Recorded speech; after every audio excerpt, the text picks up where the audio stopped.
The international community must step up to support millions of desperately hungry Zimbabweans. That's according to the United Nations World Food Programme. The organisation saying Harare is facing an increasingly dire situation unless adequate funding is raised quickly. Aishita Sumra from the World Food Programme joins us via Skype from inside Zimbabwe. Aishita, good morning to you. I hope you can hear me. If you can, what is the situation on the ground today? Just how bad is this? Good morning to you.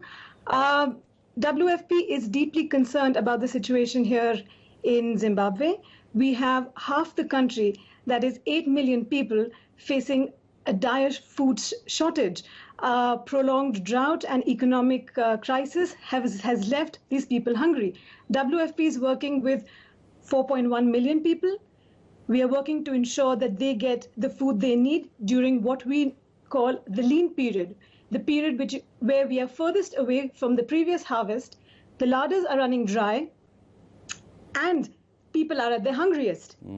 WFP is working to ensure that we get food to them, but that can only come when we get the money we need. Currently, we're looking for $200 million to reach us immediately. This is for our operations covering from January to June for 2020. Why is this money so difficult to come about? If the international agencies are so aware of the problem in other countries, Aishita, why is it so difficult to get the money from them? What's the problem?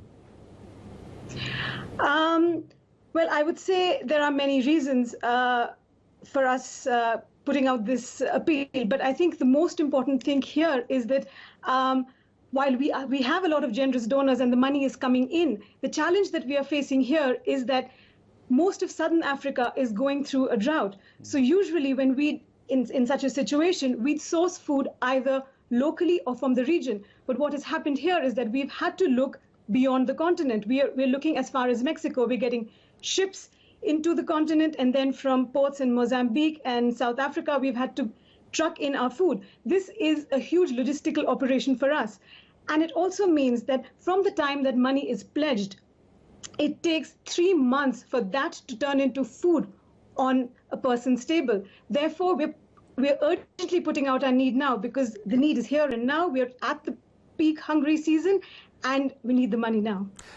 Maize, Aishita, is often the staple food that is used during a crisis like this. I understand that the maize supplies in Zimbabwe are worrying low. In fact, the maize supply problem goes back a few years, and that country only really feeling the effect now. Is that your assessment? Would that be fair to say?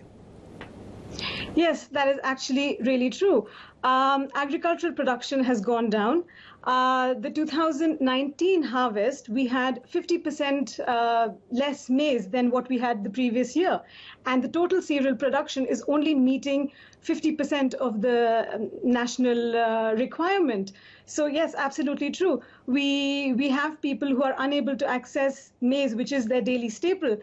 This means they've had to resort to skipping meals. They've had to get their children out of school.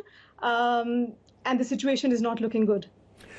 Is the government within Zimbabwe, and I understand you can't always discuss politics, Aishita, I'm just asking you from your perspective, do you get the sense that the Zimbabwe government is doing everything it can, or is it simply sitting back and waiting for the world to hand out the aid? The Zimbabwe government has programs in place to get food to the people. However, that said, at this point in time, those programs are not adequate. They have pledged to reach 3 million people, but at this point, we are not able to say whether they'll be able to meet these commitments because it is a large number and the country is going through an economic crisis as well. WFP stands ready supporting the government at this point. All right, Aishita Sumra from the World Food Programme, I'm going to say thank you very much indeed to you. No doubts, as we continue to monitor the situation north of our border, we'll be speaking to WFP as well as the many other NGOs